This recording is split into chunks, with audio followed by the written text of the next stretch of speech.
Hi friends, ಎಲ್ರಿಗೂ ನಮಸ್ಕಾರ. KPSC ಇಂದ ಅಂದ್ರೆ ಕರ್ನಾಟಕ ಲೋಕಸೇವಾ ಆಯೋಗದಿಂದ ಇನ್ನೊಂದು ಹೊಸ ನೋಟಿಫಿಕೇಶನ್ ಹೊರಡಿಸಲಾಗಿದೆ ಸ್ನೇಹಿತರೆ. ಲೋಕೋಪಯೋಗಿ ಇಲಾಖೆ ಅಂದ್ರೆ PWD ಡಿಪಾರ್ಟ್ಮೆಂಟ್ ನೊಳಗೆ ಖಾಲಿ ಇರತಕ್ಕಂತ ಸಹಾಯಕ ಕಾರ್ಯಪಾಲಕ ಇಂಜಿನಿಯರ್ ಅಂದ್ರೆ ಅಸಿಸ್ಟೆಂಟ್ ಎಕ್ಸಿಕ್ಯೂಟಿವ್ ಇಂಜಿನಿಯರ್ ಹುದ್ದೆಗಳ ನೇಮಕಾತಿಗಾಗಿ ಈ ಅಧಿಸೂಚನೆ ಹೊರಡಿಸಿರ್ತಕ್ಕಂಥದ್ದು. ಇವು ಗ್ರೇಡ್ ಎ ಹುದ್ದೆಗಳ ಸ್ನೇಹಿತರೆ. ನಾನ್ ಹೈದರಾಬಾದ್ ಕರ್ನಾಟಕದ ಅಭ್ಯರ್ಥಿಗಳಿಗೆ 30 ಹುದ್ದೆಗಳು ಖಾಲಿ ಇರ್ತಕ್ಕಂಥದ್ದು. ಹೈದರಾಬಾದ್ ಕರ್ನಾಟಕದ ಅಭ್ಯರ್ಥಿಗಳಿಗಾಗಿ 12 ಹುದ್ದೆಗಳು ಖಾಲಿ ಇರ್ತಕ್ಕಂಥದ್ದು ಸ್ನೇಹಿತರೆ. ಈ ಹುದ್ದೆಗೆ ಸ್ಯಾಲರಿ ಎಷ್ಟಿರ್ತದ ಅಂತ ಅನ್ನೋದ್ರ ಬಗ್ಗೆ ನೋಡೋದಾದ್ರೆ ಅಂದ್ರೆ ವೇತನ ಶ್ರೇಣಿ ಎಷ್ಟಿರ್ತದ ಅಂತ ಅನ್ನೋದ್ರ ಬಗ್ಗೆ ನೋಡೋದಾದ್ರೆ ಪ್ರತಿ ತಿಂಗಳಿಗೆ 83,700 ರೂಪಾಯಿ ಬೇಸಿಕ್ ಪೇಮೆಂಟ್ ಆಗಿರ್ತದ ಸ್ನೇಹಿತರೆ. ಈ ಹುದ್ದೆಗಳಿಗೆ KPSC ಅಫೀಸ್ ವೆಬ್ಸೈಟ್ಗೆ ಹೋಗಿ ಆನ್ಲೈನ್ ಮುಖಾಂತರ ಅರ್ಜಿಯನ್ನ ಸಲ್ಲಿಸಬೇಕು.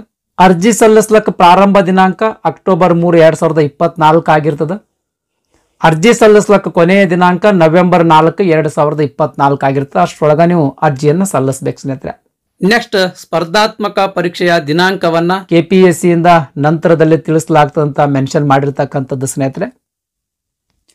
ಅರ್ಜಿ ಸಲ್ಲಿಸಬೇಕಾದ್ರೆ ಏನಾದ್ರೂ ತಾಂತ್ರಿಕ ತೊಂದರೆಗಳಾಗಿದ್ದು ಅಂತಂದ್ರೆ ಇಲ್ಲಿ ಹೆಲ್ಪ್ ಲೈನ್ ನಂಬರ್ ಕೊಟ್ಟಾರ್ರಿ. ಈ ಹೆಲ್ಪ್ ಲೈನ್ ನಂಬರ್ಗೆ ಕರೆ ಮಾಡಿ ನಿಮ್ಗೆ ಆಗಿರ್ತಕ್ಕಂಥ ತೊಂದರೆಗಳನ್ನ ಸಾಲ್ವ್ ಮಾಡ್ಕೊಳ್ಬಹುದಂತ ಇಲ್ಲೊಂದು ಹೆಲ್ಪ್ ಲೈನ್ ನಂಬರ್ ಕೊಟ್ಟಿರ್ತಕ್ಕಂಥದ್ದು ಸ್ನೇಹಿತರೆ. ನೆಕ್ಸ್ಟ್, ಅರ್ಜಿ ಶುಲ್ಕದ ಬಗ್ಗೆ ನೋಡೋದಾದ್ರೆ ಸಾಮಾನ್ಯ ವರ್ಗದ ಅಭ್ಯರ್ಥಿಗಳಿಗೆ 600 ರೂಪಾಯಿ ಅರ್ಜಿ ಶುಲ್ಕ ಇರ್ತದೆ. ಕ್ಯಾಟಗರಿ 2A, 2B, 3A, 3Bಗೆ ಸೇರಿದ ಅಭ್ಯರ್ಥಿಗಳಿಗೆ 300 ರೂಪಾಯಿ.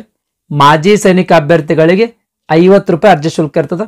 ಆದ್ರೆ ಪರಿಶಿಷ್ಟ ಜಾತಿ, ಪರಿಶಿಷ್ಟ ಪಂಗಡ, ಪ್ರವರ್ಗ 1 ಮತ್ತು ಅಂಗವಿಕಲ ಅಭ್ಯರ್ಥಿಗಳಿಗೆ ಯಾವುದೇ ರೀತಿ ಅರ್ಜಿ ಶುಲ್ಕ ಇರಂಗಿಲ್ಲ ಸ್ನೇಹಿತರೆ.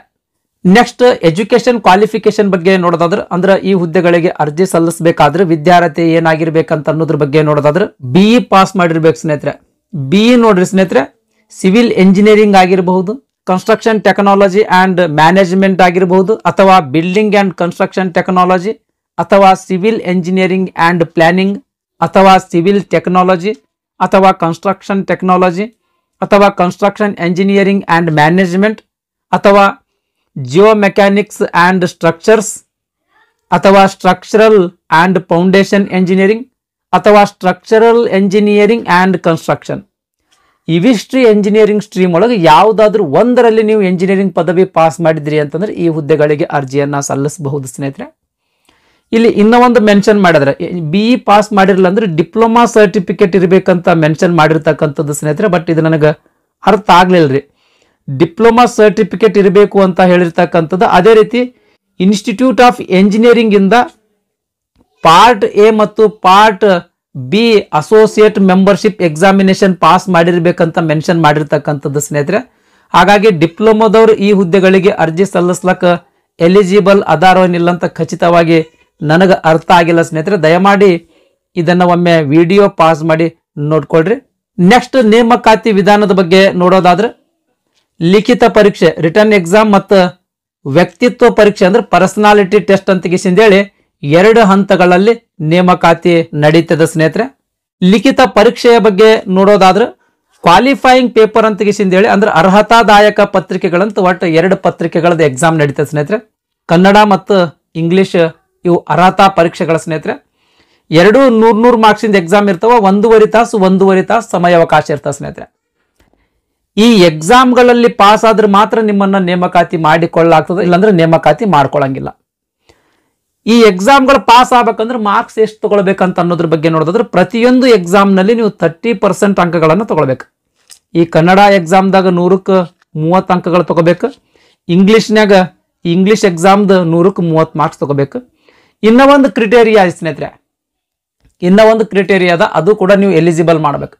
ಇಲ್ಲಾಂದ್ರೆ ನೀವು ನೇಮಕಾತಿಗೆ ಎಲಿಜಿಬಲ್ ಆಗಂಗಿಲ್ಲ. ಇನ್ನೊಂದು ಕ್ರಿಟೇರಿಯಾ ಏನಂತಂದ್ರೆ ಈ 2 ಎಕ್ಸಾಮ್ಗಳದ್ದು ಮಾರ್ಕ್ಸ್ ಸೇರಿದ್ರೆ ಅಗ್ರಿಗೇಟ್ 35% ಆಗಿರ್ಬೇಕು. ಅಂದ್ರೆ ನೀವು ಈ ಹುದ್ದೆಗಳ ನೇಮಕಾತಿಗಾಗಿ ಎಲಿಜಿಬಲ್ ಆಗ್ತೀರಿ, ಇಲ್ಲಾಂದ್ರೆ ಎಲಿಜಿಬಲ್ ಆಗಂಗಿಲ್ಲ ಸ್ನೇಹಿತರೆ.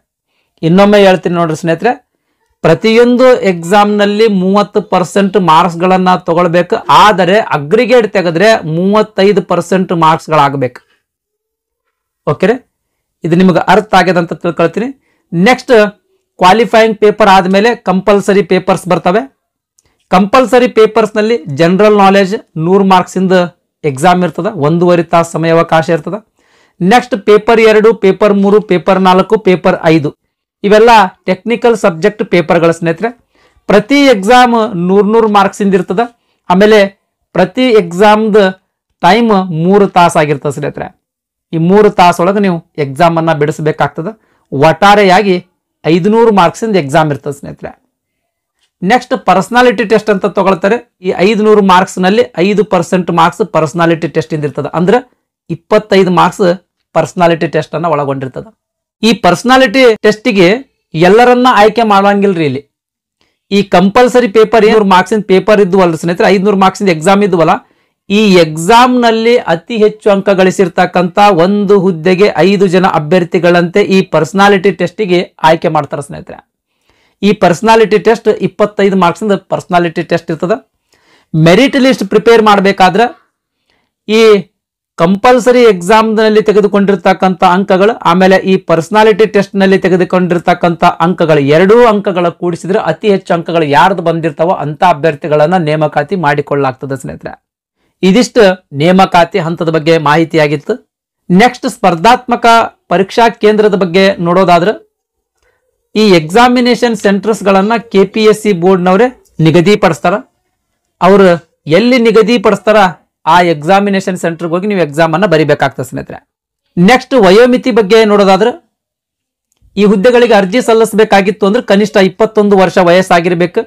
ಗರಿಷ್ಠ ವಯೋಮಿತಿ ಬಗ್ಗೆ ನೋಡೋದಾದ್ರೆ ಸಾಮಾನ್ಯ ವರ್ಗದ ಅಭ್ಯರ್ಥಿಗಳಿಗೆ 35 ವರ್ಷಗಳು, ಪ್ರವರ್ಗ 2A 2B 3A 3B ಗೆ ಸೇರಿದ ಅಭ್ಯರ್ಥಿಗಳಿಗೆ 38 ವರ್ಷಗಳು, ಪರಿಶಿಷ್ಟ ಜಾತಿ ಪರಿಶಿಷ್ಟ ಪಂಗಡ ಪ್ರವರ್ಗ 1ಕ್ಕೆ ಸೇರಿದ ಅಭ್ಯರ್ಥಿಗಳಿಗೆ 40 ವರ್ಷಗಳು. ಈ ರೀತಿ ಗರಿಷ್ಠ ವಯೋಮಿತಿ ಆಗಿರ್ತದೆ ಸ್ನೇಹಿತರೆ.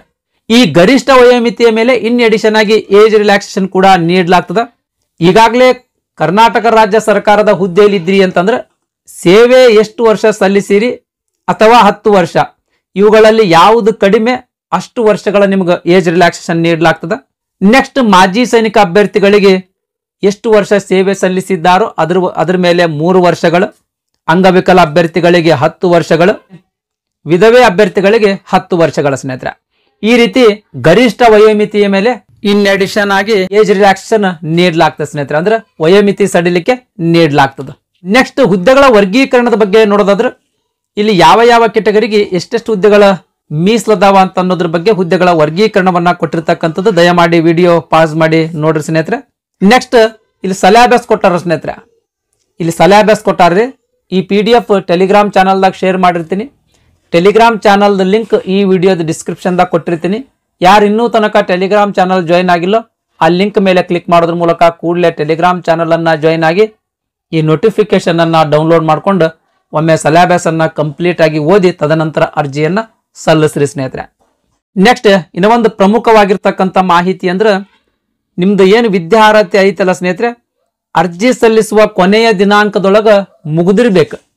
ಇನ್ನ ಫೈನಲ್ ರಿಸಲ್ಟ್ ವೇಟ್ ಮಾಡ್ತಕ್ಕಂಥ ಅಭ್ಯರ್ಥಿಗಳ ಈ ಹುದ್ದೆಗಳಿಗೆ ಅರ್ಜಿ ಸಲ್ಲಿಸ್ಲಾಕ ಎಲಿಜಿಬಲ್ ಇರಂಗಿಲ್ಲ ಸ್ನೇಹಿತರೆ. ಇದಿಷ್ಟು ಅಸಿಸ್ಟೆಂಟ್ ಎಕ್ಸಿಕ್ಯೂಟಿವ್ ಎಂಜಿನಿಯರ್ ಹುದ್ದೆಗಳ ನೇಮಕಾತಿಗಾಗಿ KPSC ಇಂದ ಹೊರಡಿಸಿರ್ತಕ್ಕಂಥ ಅಧಿಸೂಚನೆಯ ಮಾಹಿತಿಯಾಗಿತ್ತು. ಈ ವಿಡಿಯೋ ನಿಮ್ಗೆ ಇಷ್ಟ ಆಗಿತ್ತು ಅಂದ್ರೆ ದಯಮಾಡಿ ಲೈಕ್ ಬಟನ್ ಮೇಲೆ ಪ್ರೆಸ್ ಮಾಡ್ರಿ. ಅದೇ ರೀತಿ ನಿಮ್ಮ ಫ್ರೆಂಡ್ಸರಿಗೂ ಕೂಡ ಶೇರ್ ಮಾಡ್ರಿ ಅಂತ ವಿನಂತಿಸಿಕೊಳ್ತಾ ಇವತ್ತಿನ ವಿಡಿಯೋವನ್ನ ಮುಗಿಸ್ತಾ ಇದ್ದೀನಿ. ಧನ್ಯವಾದಗಳು.